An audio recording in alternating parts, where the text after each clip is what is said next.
আসসালামু আলাইকুম। আমি আপনাদেরকে ডিম ও আলুর একটা স্পেশাল আলুর চপ বানিয়ে দেখাবো। প্রথমে আমি ডিম ও আলু সিদ্ধ করে নিব। এরপর একটা একটা প্যানে কিছুটা অয়েল, পেঁয়াজ কুচি এবং কিছুটা কাঁচামরিচ কুচি দিয়ে ভালোভাবে নেড়েচেড়ে নিব। নেড়েচেড়ে নিয়ে এটাকে একটু ভেজে নিব।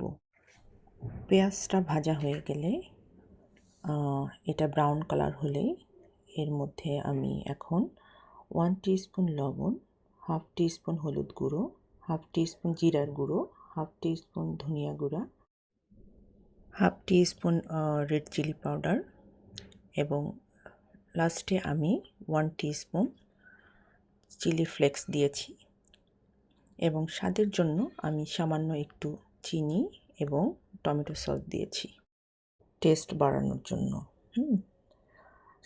সব এখন একসাথে আমি ভালোভাবে নেড়েচেড়ে নিব। নেড়েচেড়ে নিয়ে এটাকে এখন ঠান্ডা করে ভালোভাবে ম্যাশ করে নিব। এখন গোল করে চ্যাপ্টা করে একটু সুন্দর মতো করে শেপ করে নিব। দেখতে পাচ্ছেন সুন্দর করে আমি একটা করে তৈরি করে নিব, গোল গোল করে একটু চ্যাপ্টা করে। সবগুলো শেপ একইভাবে নিব। দেখতে পাচ্ছেন সবগুলো শেপ দিয়ে নিয়েছি। এখন আমি একটা বাটিতে একটা ব্যাটার তৈরি করে নিব। এই ব্যাটারে একটা ডিম, 2 টেবিল স্পুন ময়দা, 2 টেবিল স্পুন কর্নফ্লাওয়ার, লবণ, একটু মরিচের গুঁড়া দিয়ে ব্যাটারটা তৈরি করব। সব একসাথে মিক্স হয়ে তারপরে আমি মাখিয়ে এটা ডুবো তেলে এই চপগুলো ভেজে নিব। চুলার ফ্লেমটা থাকবে একটু লো হিট।